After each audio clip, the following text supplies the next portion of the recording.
Alrighty, so I just wanted to go over basically what you get for each of these GPUs. I'm not going to be focusing too much on what each of them are. I just want to focus on the chassis because they are different price ranges. This one, the MSI Ventus, being pretty mid-level. There are cheaper MSIs with one single fan, and then there are the better MSIs where they come with the RGB lights and all that fancy stuff. This one is pretty similar to those without all the fancy gadgets. This is the Gigabyte 3 fan RGB, which is their decently high one. I wouldn't say it's their highest because they do have some nicer Gigabyte ones. Uh, and then this one is the Asus ROG, which is one of the most expensive GPUs you can get. So if you are looking at a GPU, it's kind of hard to decide what you should get for the extra money, blah blah blah. So these two are pretty much like the Olive Garden of GPUs. You get a really good bang for your buck, but of course it's not as good as like the keg. So these cheap ones, if we look at this, choosing three coils to pull air towards, so those three tubes, 1, 2, and 3, and then it has a pretty normal size rad, so it's nothing special. And then 3 DPs and 1 HDMI. It's decent, but it's far from the best. Then this one being a little bit nicer, being a 3 fan, much lighter. I should go over that this backplate is actually plastic, but it is pretty thick. It is pretty decent. And then this backplate is pretty cheap. It is plastic, like really cheap.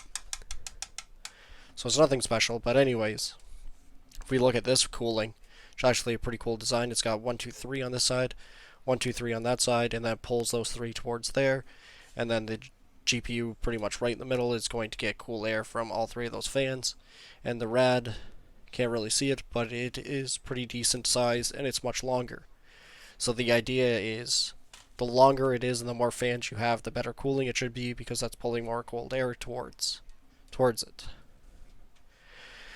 So now getting into this more expensive, like this is heavy, like that's a workout.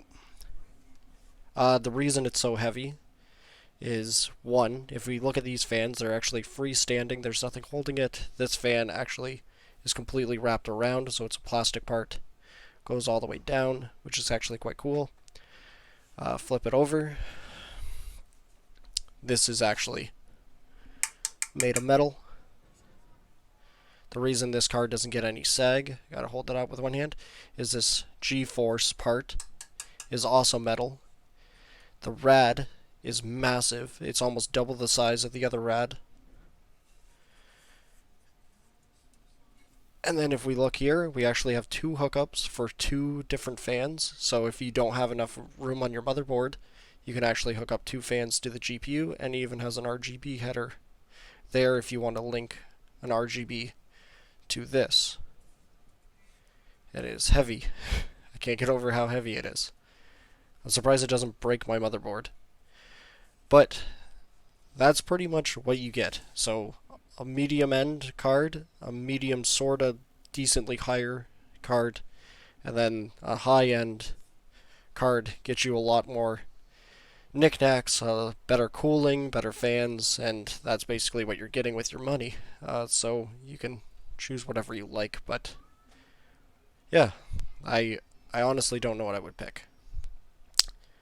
If there was a price difference of $100, I'd probably just go for the medium one with 3 fans. I like 3 fans. One, it looks cool. Here, this actually is a good comparison. You can see the size difference. Little radiator, and then this thing, it goes all the way down to pretty much the bottom. And then if we actually look at the coils on this one, actually see 1, 2, 3, 4, and 5. So rather than the 3 and the extended 3, this one has 5. Alright, so that's another thing.